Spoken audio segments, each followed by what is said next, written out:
Etra toekarena kosa omaly dia nisy ny fionana tamin'ireo mpandrara avy eo anivon'ny JPM, ny EFOI, ny ministra ny indostria, ny sehatra tsy miankina eo ihany koa ireo mpandrara samihafa amin'ny orinasa madinika sy salasalany fotoana nahafahan'ireto mpandrara ireto nitondra ny etaetany moa izy ity dia tsakilany ministra ihany koa nitondra ny fomba fijeriny ao anatin'izay sehatra ny indostria izay. Fomba iray afahana mandroso ny fampiresahana sy ny fifanakaloza-kevitra toy ny somaly teo amin'ny JPM na ny DSPEC ho an'i Madagasikara, ny EFOI na ny Entreprendre au Féminin Océan Indien izay niarahana tamin'ny ministry ny indostria, ny sehatra tsy miankina ary ny orinasa madinika sy tsalatsalany.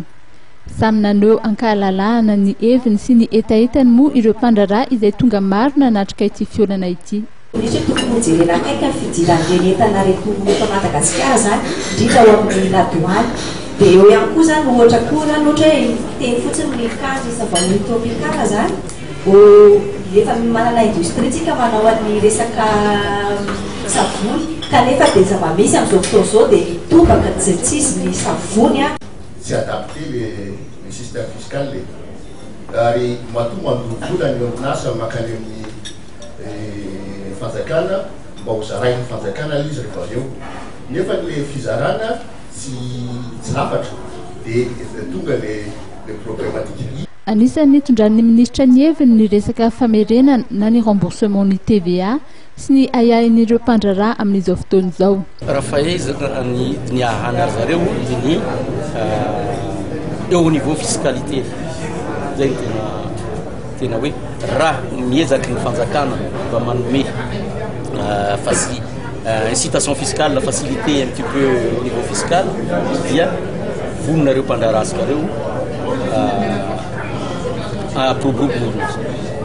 no antitra amteriny fa antoka iray mampandroso ny fireneny ny sehatry ny indostria. Politique ange zavatra normalement mbola détaillevana amin'ny Assemblée nationale fa en gros ny objectif d'une politique industrielle zay nangatany président de la République tamintsika rehetrarehetra na taminay tompon'andraikitra département ny ministère de sotra io ny moteur ny développement économique io zany ny création d'emploi en ligne zany hoe efa niteneniko ihany hoe anangana entreprise na usine maromaro sika mba ahafahany malagasy mahita mampandroso raha ny voalazany ny fanakaloza-kevitra toy izao ka tsara ho tohizana sy hoentina eny amin'ny faritany ny etika toy izao. Sosi-kevitra telo moa no narosony avy eo anivon'ny JPM dia ny fametrahana ny sekretiram-panjakana ho an'ny fampandrosoana ny orinasa madinika sy salatsalany na ny PME, ny fametrahana ifitoerana mandrindra ny tosika ho an'ny PME na ny agence de coordination des appuis au PME ary ny fananganana banky ho an'ny fampandrosoana izay mikendry manokana ny PME hatrany.